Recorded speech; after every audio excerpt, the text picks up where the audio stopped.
ഒരു സമാന്തര പ്രോഗ്രഷൻ അല്ല, സമഗുണിത പ്രോഗ്രഷനാണ്. അതായത് പൊതുഗുണിതമാണ് നമുക്ക് കാണേണ്ടത്, പൊതു വ്യത്യാസമല്ല, പൊതുഗുണിതം. അതായത് 6 കാണണ്ടേ. 6 കാണാൻ T2/T1 20/7/5 രണ്ടാമത്തെ ടേം ബൈ അടുത്ത ടേം. 5 എന്ന് പറയാൻ 5/1 20/7 × 1/5 4 × 1 4/7 കിട്ടും. ഇനി അടുത്തത് ഈ മൂന്നാമത്തെ ടേമിനെ രണ്ടാമത്തെ ടേം കൊണ്ട് ഹരിക്കുക.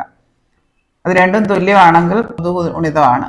അതായത് സമഗുണിത പ്രോഗ്രഷനാണ്, ജിയോമെട്രിക് പ്രോഗ്രഷൻ. 80/49 divided by 20/7. അതായത് 80/49 ഇൻറ്റു തിരിച്ചിട്ട് ഗുണിക്കുക 7/7 49 24. അപ്പൊ ശരിയാ, 4/7 കിട്ടി രണ്ടിടത്ത്. പിന്നെ ഇതുകൊണ്ട് ഹരിക്കുന്നതും പിന്നെ ഇതുകൊണ്ട് ഹരിക്കുന്നതും.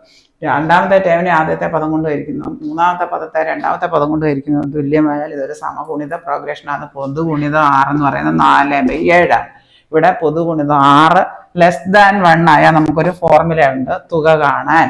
അതായത് സമഗുണിത പ്രോഗ്രഷന്റെ തുകയാ ചോദിച്ചേക്കുന്നത്. തുക കാണാൻ സമം A/1 - R. A എന്ന് പറയുന്നത് ആദ്യ പദം, അതായത് 5/1 - R. R എന്ന് പറഞ്ഞാൽ പൊതുഗുണിതം, കോമൺ റേഷ്യോ 4/7 സമം 5/1 പകരം നമുക്ക് 7/7 എന്ന് കൊടുക്കാം ചെയ്യാൻ എളുപ്പത്തിന്. -4/7. ഇവിടെ 7 ഛേദം വന്നുണ്ട്.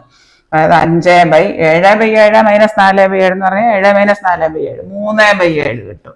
അതായത് 5/3/7. അത് തിരിച്ചിട്ട് ഗുണിക്കുക. 5 ഇൻറ്റു ഒരു ഫ്രാക്ഷൻ കൊണ്ട് ഗുണിക്കാൻ വന്നാൽ തിരിച്ചിട്ട് ഗുണിക്കുക. 5 × 7/3 35/3. 5 7 35/3. ഓപ്ഷൻ ബി ആണ് ഉത്തരം.